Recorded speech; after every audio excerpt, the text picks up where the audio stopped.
Praise the lord. ప్రభు అయిన యేసుక్రీస్తు వారు ఈరోజు మనకు అందిస్తున్నటువంటి వాగ్దానం లూకా సువార్త 13వ అధ్యాయం 24వ వచనం. ఇరుకు ద్వారమున ప్రవేశింప పోరాడుడి. యేసు పట్టణాల్లో పల్లెల్లో బోధిస్తూ యెరూషలేము వైపు ప్రయాణం సాగించాడు. ఒకడు, ప్రభు, కొద్దిమంది మాత్రమే రక్షింపబడతారా అని అడిగాడు. ఆయన వాళ్ళతో, దేవుని రాజ్యానికి ఉన్న ద్వారం ఇరుకైనది, ఆ ద్వారం ద్వారా ప్రవేశించడానికి గట్టి ప్రయత్నం చేయండి. అనేకులు ఆ ద్వారం ద్వారా ప్రవేశించడానికి ప్రయత్నం చేస్తారు, కానీ ప్రవేశింపలేరు.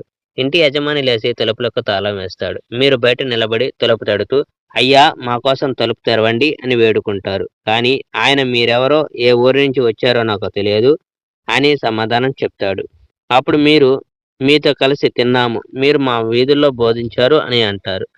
కానీ ఆయన, మీరెవరో నాకు తెలియదు, ఎక్కడి నుంచి వచ్చారో తెలియదు, ఇక్కడి నుంచి వెళ్ళండి, మీరెంత దుర్మార్గులు అని అంటాడు. మీరు అబ్రహామును, ఇస్సాకును, యాకోబును, ఇతర ప్రవక్తలను దేవుని రాజ్యంలో చూస్తారు. మిమ్మల్ని బయట పారవేసినందుకు మీరు దుఃఖిస్తారు, బాధను అనుభవిస్తారు. ప్రజలు ఉత్తర దక్షిణాల నుండి, తూర్పు పడమరల నుండి దేవుని రాజ్యంలో జరుగుతున్న విందుకు వచ్చి తమ తమ స్థానాల్లో కూర్చుంటారు. ఇప్పుడు చివరి స్థానాల్లో కూర్చున్న వాళ్ళు అక్కడ ముందు స్థానాల్లో కూర్చుంటారు. ఇప్పుడు మొదటి స్థానాల్లో ఉన్న వాళ్ళు అక్కడ చివరి స్థానాల్లో కూర్చుంటారు అని అన్నాడు. Praise the lord. May God bless our India.